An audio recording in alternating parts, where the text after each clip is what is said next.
మా నాయకులు మాజీ ఆర్థిక మంత్రి గౌరవ డిప్యూటీ లీడర్ హరీష్ రావు గారు సంక్షేమ శాఖలో 2000 కోట్ల కుంభకోణం జరిగింది అని చెప్పి ఆరోపణ చేస్తే దాని మీద 3 మంత్రులు మేము వస్తున్నాం గన్ పార్క్కి దమ్ముంటే రండి అన్నారు.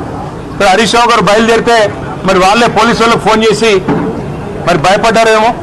ఎక్కడ హరీష్ రావు గారు, మా నాయకులు మా శ్రీనివాస్ గౌడ్ గారు, మా ఆర్ఎస్ ప్రవీణ్ కుమార్ గారు ఎక్కడ మళ్ళీ వచ్చి వాస్తవాలు చెప్తే ప్రజల ముందు పరువు పోతుందని ఇక్కడ మా తెలంగాణ భవన్లో బయలుదేరిన మరుక్షణంలోనే పోలీసుల చేత అరెస్టు చేయించి ఇప్పుడు కంచన్బాగ్ పోలీస్ స్టేషన్కి తీసుకొని పోతా ఉన్నారంట. నేను రాష్ట్ర మంత్రులను అడుగుతా ఉన్నా. ఒక మంత్రి ఏమో తెలంగాణ భవన్కి వస్తా అంటాడు, పారిపోతాడు.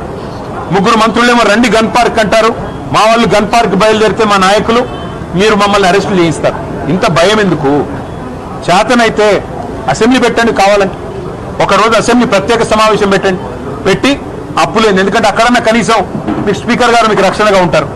మాకు ఎట్లాగో మైక్ ఇవ్వకుండా మీకే మైక్ ఇచ్చి 1కి 10 సార్లు ఎట్లాగో మీకు బయట మాతో బహిరంగ వేదికల మీద కానీ బహిరంగంగా మీడియా ముందు కానీ చర్చించే దమ్ము ఈ ప్రభుత్వానికి లేదు, ముఖ్యమంత్రికి లేదు, మంత్రులకు లేదు. పిరికి పందలు చేతగాని దద్దమ్మలు అనే మాట తేలిపోయింది. కాబట్టి ఈ చేతగాని వాళ్ళు సవాళ్ళు ఎందుకు వేయాలా, సవాళ్ళు ఎందుకు విసిరాలా?